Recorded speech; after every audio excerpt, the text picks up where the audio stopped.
بسم اللہ الرحمن الرحیم۔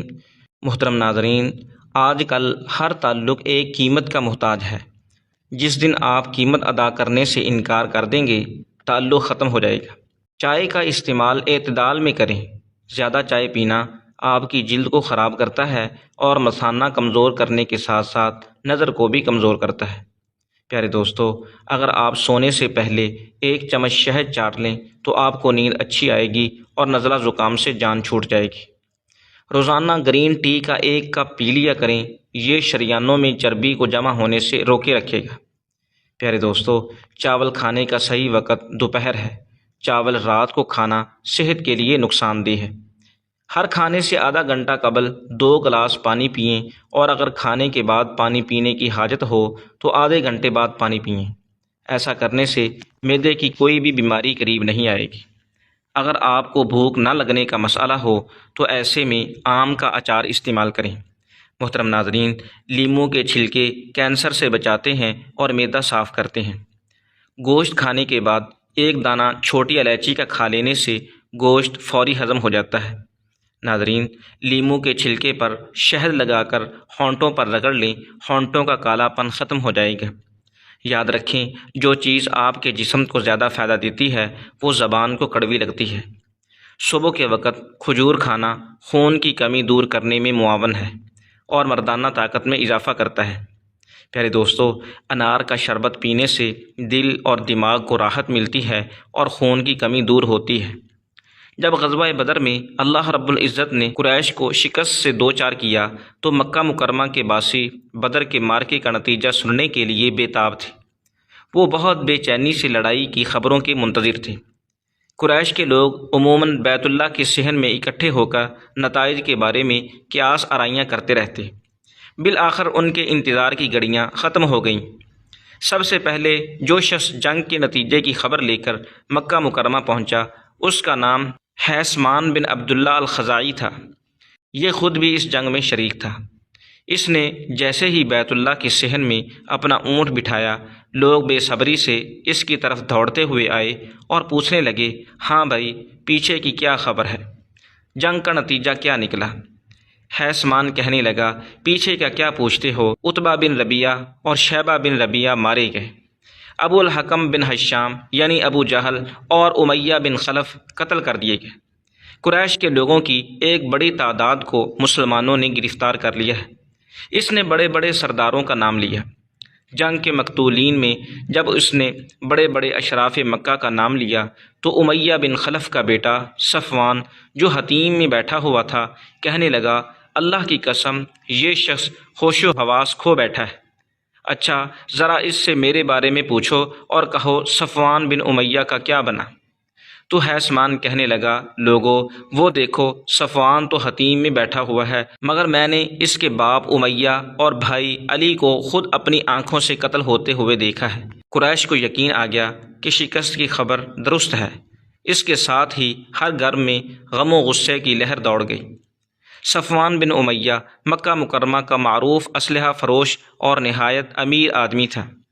اس کا چچا زاد بھائی عمیر بن وہب بڑا چالاک اور شیطان صفت انسان تھا۔ یہ بھی غزوہ بدر میں شریک ہوا تھا، بلکہ مدنی لشکر کی قوت کا اندازہ لگانے کے لیے اسی کو روانہ کیا گیا تھا۔ عمیر نے گھوڑے پر سوار ہو کر لشکر کا چکر لگایا اور واپس آ کر بتایا کہ 300 سے کچھ زیادہ لوگ ہیں۔ عمیر بڑا شرارتی اور فتنہ پرور انسان تھا۔ اسے عرف عام میں قریش کا شیطان کہا جاتا تھا۔ ایک دن صفوان اور عمیر بیت اللہ کے سائے تلے حتیم میں بیٹھے ہوئے تھے۔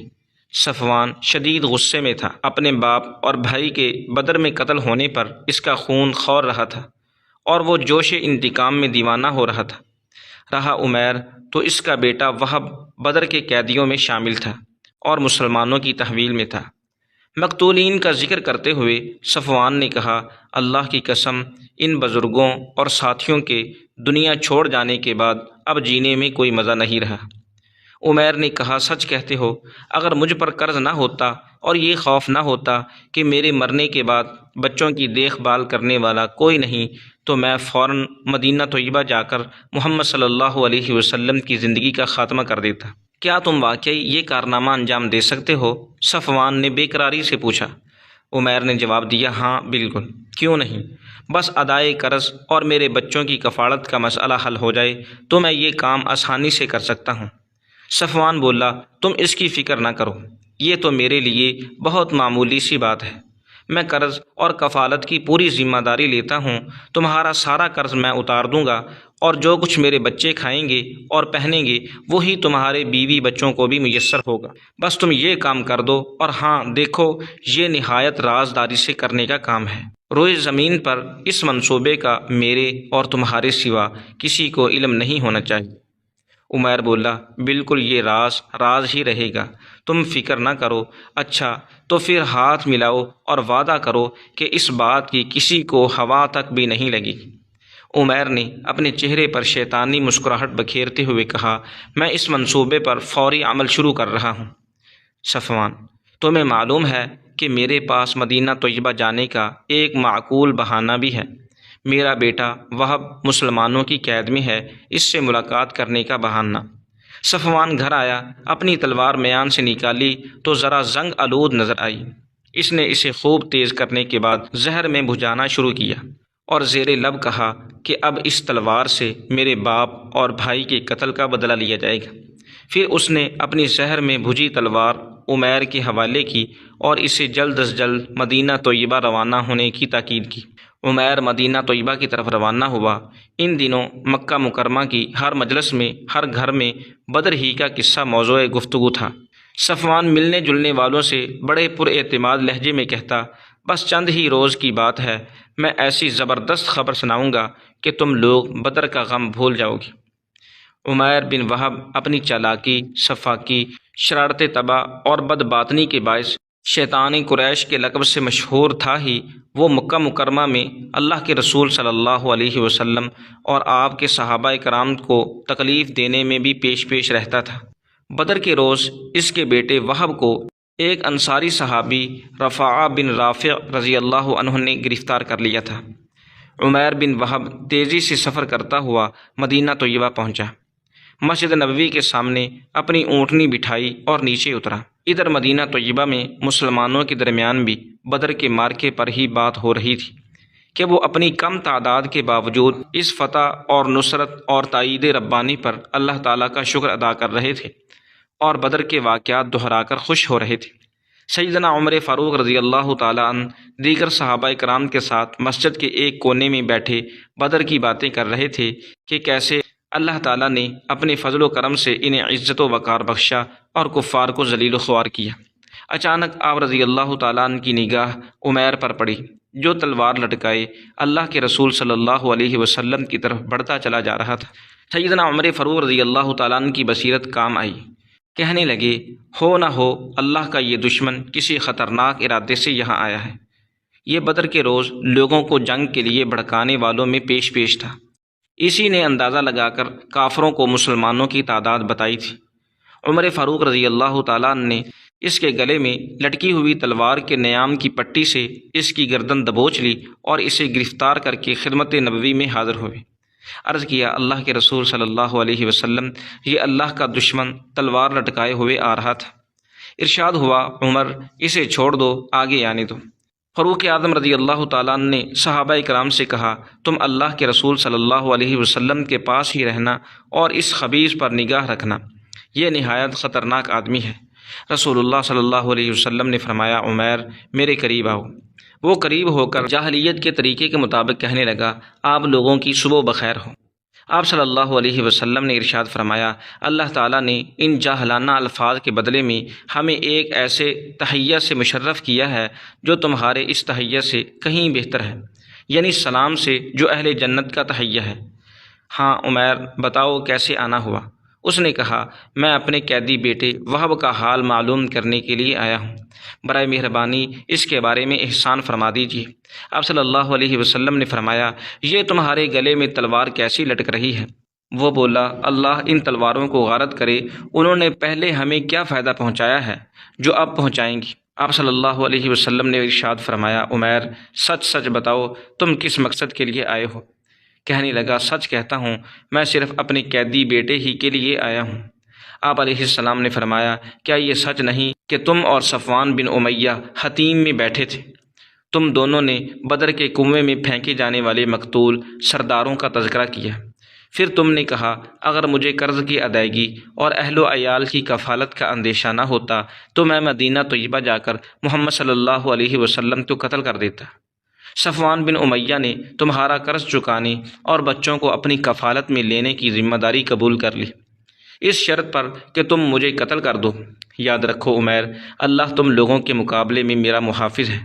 عمیر نے جب یہ سنا تو بے اختیار پکار اٹھا، اشہد انک رسول اللہ، میں اس بات کی شہادت دیتا ہوں کہ یقیناً آپ اللہ کے سچے رسول ہیں۔ اللہ کے رسول، آپ ہمارے پاس آسمانوں کی جو خبریں لایا کرتے تھے ہم انہیں جھٹلایا کرتے تھے، لیکن یہ معاملہ تو ایسا رازداری کا تھا کہ میرے اور صفوان کے علاوہ کسی کو اس کی ہوا بھی نہیں لگی۔ اللہ کی قسم، مجھے یقین ہے رب کائنات کے علاوہ کسی نے آپ کو یہ بات نہیں پہنچائی۔ اس اللہ کا شکر ہے جس نے مجھے اسلام کی ہدایت عطا فرمائی اور صراط مستقیم پر چلنے کی توفیق دی۔ آپ صلی اللہ علیہ وسلم نے اس کے گھناؤنے جرم کو نہ صرف معاف کر دیا بلکہ اسے اپنے ساتھیوں میں شامل کر دیا۔ پیارے دوستو، ابن الاسیر رحمۃ اللہ علیہ کے بیان کے مطابق عمیر بن وہب رضی اللہ تعالیٰ عنہ کے اسلام لانے کے بعد سیدنا عمر فاروق رضی اللہ تعالیٰ عنہ نے فرمایا، وہ جب مدینہ طیبہ آیا تو اس سے مجھے اس قدر شدید نفرت تھی کہ وہ مجھے خنزیر سے بھی بدتر لگتا تھا، مگر اسلام لانے کے بعد یہ مجھے اپنے بیٹوں سے بھی زیادہ پیارا لگنے لگا ہے۔ اللہ کے رسول صلی اللہ علیہ وسلم نے ارشاد فرمایا، میرے صحابہ، اپنے اس بھائی کو دین سکھاؤ، اسے قرآن پڑھاؤ اور اس کے قیدی بیٹے وہب کو رہا کر دو۔ ادھر صفوان اپنی مطلوبہ اور پسندیدہ خبر کا بڑی بے چینی سے منتظر تھا۔ وہ مدینہ طیبہ سے آنے والے ہر مسافر سے پوچھتا، ہاں بھائی، تمہارے پاس کوئی نئی خبر ہے؟ ایک دن اسے کسی سوار نے بتایا، صفوان تمہارے لیے ایک بہت اہم خبر ہے۔ اس نے کہا، جلدی بتاؤ کیا خبر ہے؟ سوار نے کہا، عمیر مسلمان ہو گیا ہے۔ اس کے پاؤں تلے سے زمین چلی گئی اور قسم کھائی کہ وہ عمیر سے ساری زندگی کلام کرے گا، نہ اس کے کسی کام آئے گا۔ پیارے دوستو، کریلے کی سبزی ہفتے میں 2-3 بار لازمی کھائیں، اس سے خون صاف رہتا ہے۔ اگر ہر وقت سستی اور تھکاوٹ رہنے لگے تو جان لو کہ تمہارے خون میں سرخ ذرات کی کمی ہے۔ ایسے میں انار اور کھجور کا استعمال ضرور کریں۔ محترم ناظرین، اگر بغیر کسی ظاہری بیماری کے وزن کم ہونے لگے تو سمجھ جاؤ کہ تمہارا میٹابولزم خراب ہو گیا ہے۔ اگر ہاتھ پاؤں سن ہونے لگیں تو جان لو کہ تمہارا خون گاڑھا ہو رہا ہے۔ جب معاملات تمہاری پہنچ سے نکل جائیں تو سب اللہ پر چھوڑ دیں، وہ ایسی راہ نکالے گا کہ تم سوچ بھی نہیں سکتے۔ نبی کریم صلی اللہ علیہ وسلم نے فرمایا کہ جو شخص مزدور سے کام لے اور اس کی مزدوری نہ دے تو اس کے خلاف قیامت کے دن مقدمہ میں خود لڑوں گا۔ محترم ناظرین، گڑ بہتر ہے یا چینی، یہ بحث کبھی ختم نہیں ہوتی، لیکن ایک بات واضح ہے کہ پروسیس شدہ چینی صحت کو بہت نقصان پہنچاتی ہے اور یہ بالکل بھی فائدہ مند نہیں۔ پروسیس شدہ چینی خالص کاربوہائیڈریٹ ہے جس میں غذائیت نہیں۔ دوسری طرف گڑ میں آئرن، کیلشیم، پوٹاشیم اور میگنیشیم پایا جاتا ہے۔ چینی میں ہاضمے کے لیے کوئی خاص فائدہ نہیں اور اس میں فائبر بھی نہیں ہوتا، تاہم گڑ میں اینٹی آکسیڈنٹس موجود ہیں اور یہ ہاضمے میں معمولی حد تک مدد کرتا ہے۔ تحقیق یہ بھی بتاتی ہے کہ اگر آپ بھنے ہوئے چنے اور گڑ کو ملا کر کھائیں تو یہ امتزاج پٹھوں کو مضبوط کرتا ہے، نظام ہاضمہ کو صاف کرتا ہے، فائبر فراہم کرتا ہے اور جسم کو ڈیٹاکس کرتا ہے۔ چینی خون میں گلوکوز کی سطح کو اچانک بڑھا دیتی ہے، جبکہ گڑ آہستہ آہستہ توانائی خارج کرتا ہے اور آپ کو زیادہ دیر تک متحرک رکھتا ہے۔ محترم ناظرین، اناناس کا شربت پتھری کو خارج کرنے میں مدد دیتا ہے۔ روزانہ سورج نکلنے سے پہلے کی ہوا دل کی بیماریوں کے لیے شفا ہے۔ جسمانی مشقت کرنے والا انسان دل کی بیماریوں سے محفوظ رہتا ہے۔ روزانہ ایک سیب کھانا آپ کو ڈاکٹر کے پاس جانے نہیں دیتا۔ پیارے دوستو، جو ہر کسی کو معاف کرنے والا ہو، سب سے زیادہ سکون اسی کے دل میں ہوتا ہے۔ اگر مریض کی نیند پوری نہ ہو تو کوئی دوائی درست طریقے سے اثر نہیں کرتی۔ ایک ہی جگہ مسلسل بیٹھے رہنے سے جسم میں خون کی روانی متاثر ہوتی ہے۔ بہت سے لوگ عام طور پر کان صاف کرنے کے لیے ایئر بڈز یا روئی کا استعمال کرتے ہیں، لیکن ماہرین صحت کے مطابق ایسا کرنا فائدے سے زیادہ نقصان پہنچا سکتا ہے۔ ماہرین صحت کے مطابق جب کانوں کو صاف کرنے کے لیے ایئر بڈز یا روئی کو کان میں ڈالا جاتا ہے تو وہ ایئر ویکس کانوں میں موجود میل یا جالے کو نکالنے کی بجائے اسے مزید گہرائی میں دھکیل دیتی ہے، جس کی وجہ سے کان میں درد، انفیکشن یا پھر کان کا پردہ پھٹ بھی سکتا ہے۔ ایک تحقیق میں یہ بات سامنے آئی ہے کہ 70% سے زیادہ کان کی تکالیف ایئر بڈز یا روئی ڈال کر کان صاف کرنے کی وجہ سے ہوتی ہے۔ ماہرین صحت کے مطابق کانوں کو صاف رکھنے کے لیے کانوں میں قدرتی طور پر بھی ایئر ویکس موجود ہے جو کانوں کی حفاظت کرتا ہے۔ اس کی موجودگی کی وجہ سے دھول، مٹی اور بیکٹیریاز قدرتی طور پر خود بخود کان سے باہر نکل جاتے ہیں۔ پیارے دوستو، سیب کے رس میں شہد ملا کر پینے سے ہر قسم کی کھانسی فوراً بند ہو جاتی ہے۔ اسٹرابیری کا رس پینے سے کینسر جیسی خطرناک بیماری